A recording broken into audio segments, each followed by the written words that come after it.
இன்றே டவுன்லோட் செய்து உங்கள் ஃபேவரட் ஷோக்களை என்ஜாய் பண்ணுங்க. நீ அண்ணன் மேல கை வச்சிட்டு இருப்ப, அத நான் பாத்துட்டு இருப்பனா? சாவடிச்சிடுவேன். நீங்க இங்க இருக்க வேணாம், நீங்க போங்க, நம்ம அப்புறம் பேசலாம். என்ன பிரச்சனை? என்ன நடக்குது? என்னடா? ஒண்ணும் இல்லப்பா. என்ன ஒண்ணு இல்ல, உன் மேல கை வச்சானடா. வாங்கின கடனை திருப்பி கேட்டா அடிப்பீங்களா? கடன்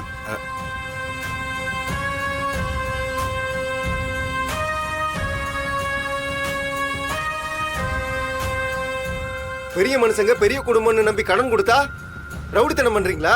இருங்கடா, இப்பவே ஏரியாக்குள்ள போய் பசங்களை கூட்டிட்டு வந்து உங்க கடையை தரமட்டமாக்குறேன்னு இல்லையான்னு பாருங்க. யாரு நீ? என்ன விஷயம்? யாருக்கு கடன் கொடுத்த? உங்க பெரிய பையன் 2 வாரத்துக்கு முன்னாடி கைமாத்தா என்கிட்ட 25,000 ரூபாய் பணம் வாங்கினா.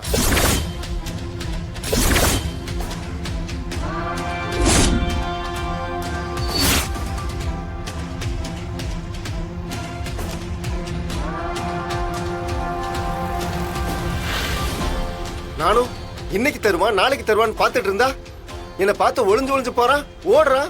15 நாள் ஆச்சு, இன்னைக்கு வரைக்கும் சல்லி காசு கொடுக்கல. ஏதோ பழக்க வழக்கத்துக்காக கொடுத்தா ஏமாத்துவானா? அதை கேட்க வந்தா இப்படி ரோட்ல தள்ளி அடிப்பீங்களா? யோ, பணம் வேணும்னா வந்து வாங்கிட்டு போக வேண்டியதானே?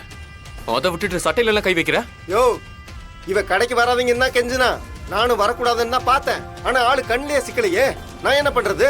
இங்க வந்து கேட்டா பொய்க்கு மேல பொய்யா சொல்றான்.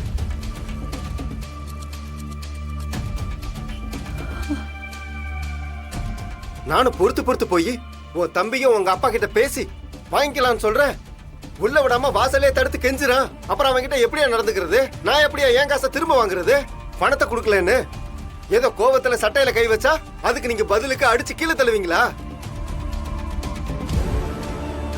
கஷ்டப்பட்டு வேர்வை சிந்தி உழைச்ச காசியா நீங்களா நல்லாவே இருக்க மாட்டீங்க.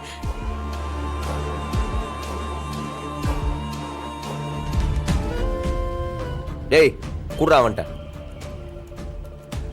குடு.